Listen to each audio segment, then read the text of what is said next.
Oi, Tilters! Boa segunda-feira! Como é que vocês estão? Eu cheias de cookies, nós cheias de cookies. E aí, eu quero aproveitar que o Poéticas do Kilt, o nosso programa inédito, para aprender a transformar referências externas em kilt de uma maneira poética e de uma maneira coerente, tá aberto? Ó o celular indo embora.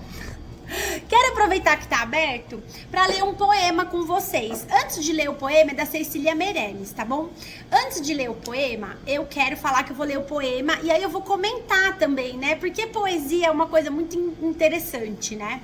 A Natasha, por exemplo, sempre que eu falo, eu vou até esperar ela voltar pra talvez ela comentar. Sempre que eu falo, nossa, esse poema é muito lindo, a Natasha fala, Aline, não tá falando de nada esse poema, eu não sei do que você tá falando. Aí eu explico, a Natasha fala, nossa, disse que tá falando. E eu acho isso muito interessante, porque pra mim é tão claro sobre o que tá falando o poema. Poema é pior que física quântica, pra entender, não tem sentido nenhum. E é claro que, né, a pessoa que escreve tá pensando uma coisa e a pessoa que vai ler vai interpretar da sua própria maneira, né? Não tem outra maneira de ser a arte. O artista às vezes tem o intertexto, tem o paratexto, tem um contexto, tem a exponografia, tem várias coisas que ajudam, né? No caso de artes plásticas ou de cinema, enfim, né? Tem várias maneiras de colocar uma obra, mas a verdade é que a arte sempre vai ser interativa, né? E aí, por que eu tô falando tudo isso antes de ler o poema? Porque eu quero ler o poema e comentar, porque eu sinto que tem muita gente perguntando sobre o Poéticas do Kilt, assim, eu não entendo nada de arte, mas eu me interesso, eu quero aprender, é pra mim? Eu não entendo nada de poesia, de literatura, nada, né? Sou de exatas, a gente recebeu uma dúvida assim, olha, eu sou de exatas, eu entendo de número, eu não entendo nada de artes, mas eu quero entender, né? É pra mim? E esse é todo o ponto também do Poéticas do Kilt, gente. O Poéticas do Kilt é um programa pra gente estudar juntas a arte, né? E descobrir por que é legal, por que não é, o que a gente tem de interessante pra ver nesse movimento, nessa obra, né? Então, não é pra ninguém que é entendida de arte, tá bom? Eu sei... O quê? Posso falar um adendo? Fala um adendo. É assim, sabe quando você vai para algumas faculdades, tipo arquitetura, artes plásticas, música, e você tem que fazer uma prova de aptidão? E aí você tem que saber já fazer. Você tem que saber já, é ridículo, e não é sobre isso Poéticas, né? Eu passei por isso e, logicamente, muitas pessoas, bom, todas que fizeram faculdades desse tipo também passaram, que assim, ou você já sabe de antemão ou você não entra. E aqui não é assim, é justamente para você, sem saber nada de antemão, conseguir acompanhar também. Isso, exatamente. Então, vou aproveitar que o Poéticas do Kilt está com as matrículas abertas e vou me dar o luxo, né? Vou me dar o direito de ler um poema aqui com vocês. Lembrando que o Poéticas não é só sobre poema, tá, gente? A gente já tem uma programação meio engatilhada, assim. A gente vai fazer diversos tipos de referência externa e depois interpretar cada uma dessas referências internas com... externas. Cada uma dessas referências com o Kilt. Então, a gente pretende fazer música, poesia, próximo para poder entender a diferença, né? Porque por mais que música contenha poesia não é música, né? São duas coisas diferentes e que a gente interpreta de maneiras diferentes também. Artes plásticas, filme, mito também a gente quer fazer. Então, a gente já tem um programa, assim, né? No mínimo, um mínimo do que a gente quer cobrir no Poéticas do Kilt, para que a pessoa que faça o Poéticas do Kilt realmente tenha condições de interpretar diversos tipos de referências externas para a linguagem do Kilt, tá bom? Então, eu vou ler aqui o poema da Cecília Meirelles e depois a gente comenta, tá? Então, a obra tá intitulada aqui Rimance. Por que me destes um corpo, se estava tão descansada? Nisso que é talvez o todo, mas parece tanto o nada. Desde então andei perdida, pois meu corpo não bastava, meu corpo não me servia, senão para ser escrava. De longe vinham guerreiros, de longe vinham soldados, eu com muitos ferimentos e os meus 2 braços atados. Uma lágrima floria no meio da sanha brava, era a voz da minha vida que de longe vos chamava. Que chamava e que dizia, levai-me dessas estradas, que ando perdida e sozinha.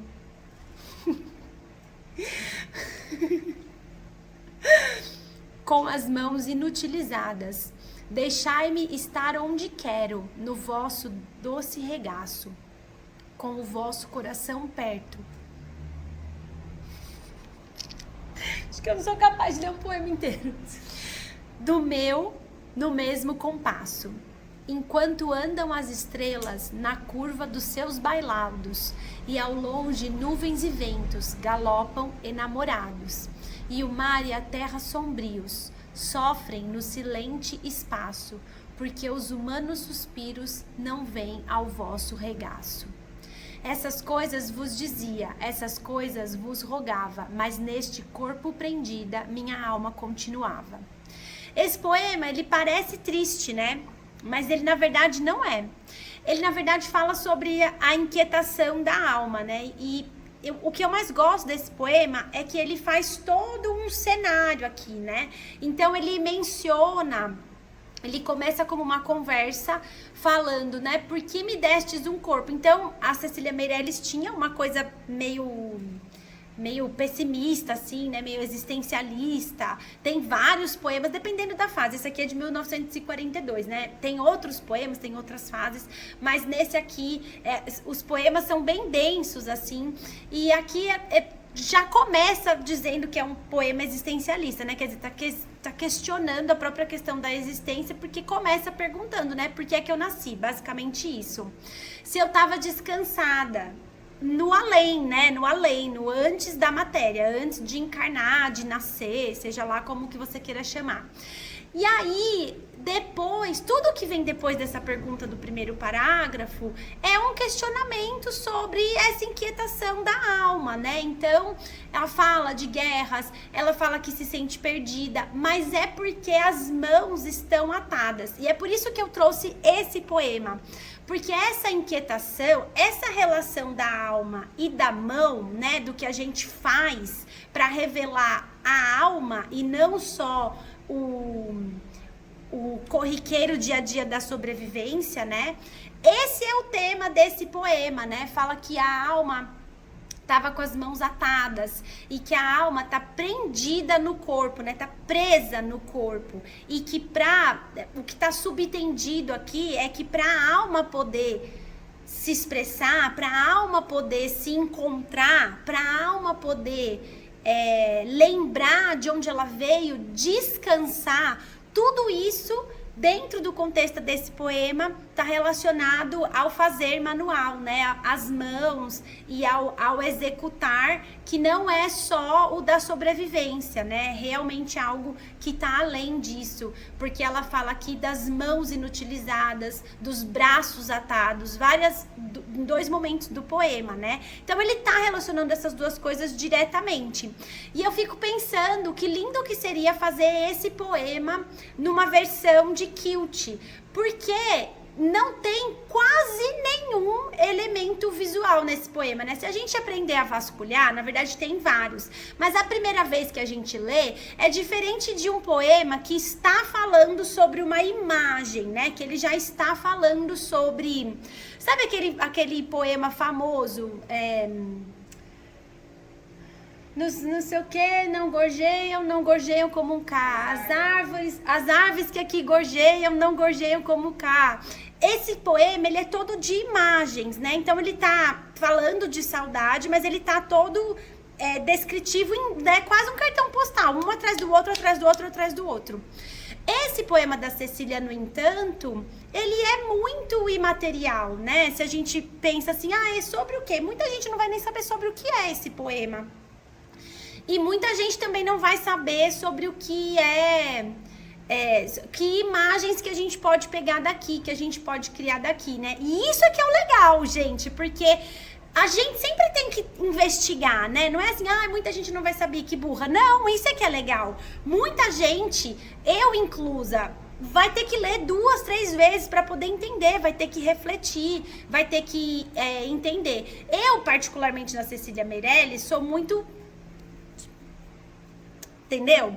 Então, a maioria das vezes eu já leio e já entendo. Mas tem fases dela, por exemplo, que eu tenho que ler várias vezes, gente, entender e compreender e pensar e ver como eu me sinto e tal. Então eu fico pensando assim, eu vou deixar aqui em aberto, né? Que imagens que dá pra trabalhar aqui e como que a gente trabalharia isso aqui no Quilt, né? Então, a primeira coisa que eu penso é o tom. O tom desse poema, apesar de parecer que ele é triste, ele na verdade não é. Porque ele fala de lágrima, ele fala de guerra e ele fala de estar perdido. Só que na verdade, o assunto verdadeiro desse poema é a inquietação da alma, né? Que não tem como ser triste pela própria...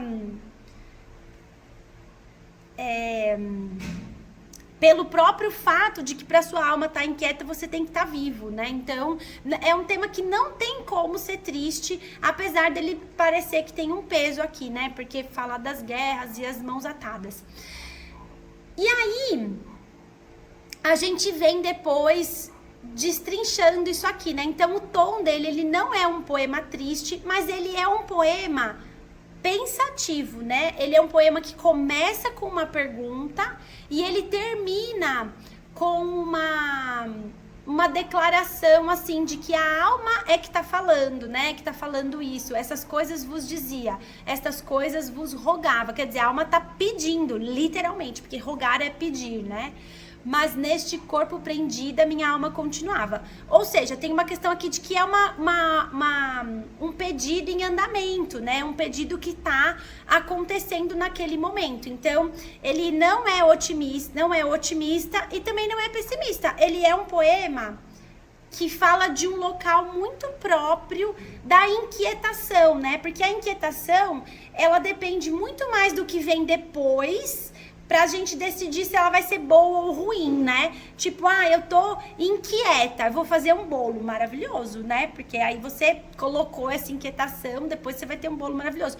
Eu tô inquieta, não consigo dormir. Meio ruim, né? Porque todo mundo quer dormir.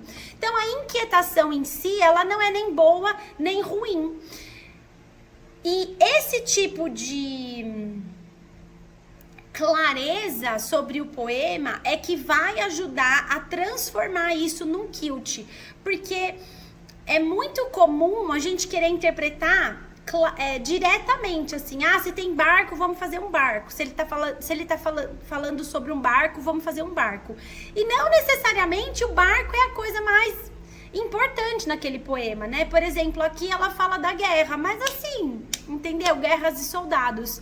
Por que ela fala da guerras e soldados? Porque ela tá nessa inquietação, nessa luta interna, né? Que a alma quer sair, mas tá presa no corpo. A alma quer se expressar, mas as mãos estão atadas. A alma quer voltar, né, para o espaço, para a liberdade, para onde ela existia de forma plena, mas os braços estão atados. É por isso que ela menciona aqui guerras, soldados e ferimentos. Não é porque o poema é sobre isso, não é porque isso é super relevante para o poema, é porque essa imagem vai dar uma dimensão da intensidade dessa inquietude, né? Não é uma inquietude, será que chove e eu tenho que fechar a janela. É uma inquietação muito profunda, né? Uma inquietação de guerra, de morte, de vida. Então, eu vou deixar... Gente, eu posso falar 100.000 horas sobre isso. Eu nem sei há quanto tempo eu tô falando, mas eu sei que já tá ficando longo esse vídeo. Então, eu vou deixar aqui só um último comentário que eu acho muito lindo desse poema e que eu acho que daria pra começar por aqui a pensar algumas possibilidades de transformar isso num quilt. Nos 3 últimos parágrafos, ela fala assim: enquanto andam as estrelas na curva dos seus bailados. Eu acho isso lindo. Por quê? Porque ela tá falando do movimento, né? Ela tá falando do movimento da Terra e da própria vida, né? Porque esse ciclo dia e noite é como a gente conta a vida. Enquanto andam as estrelas na curva dos seus bailados, e ao longe nuvens e ventos galopam enamorados. Essa aqui pra mim é a parte mais fundamental desse poema. Lógico que isso está sujeito à minha interpretação, né? Mas ela fala que o vento e a nuvem estão enamorados. E o vento, ele é um símbolo de liberdade, né? Porque o vento a gente não contém. A gente sabe que tá ventando porque a árvore mexe, porque a gente sente no rosto. Mas a gente nem vê, né?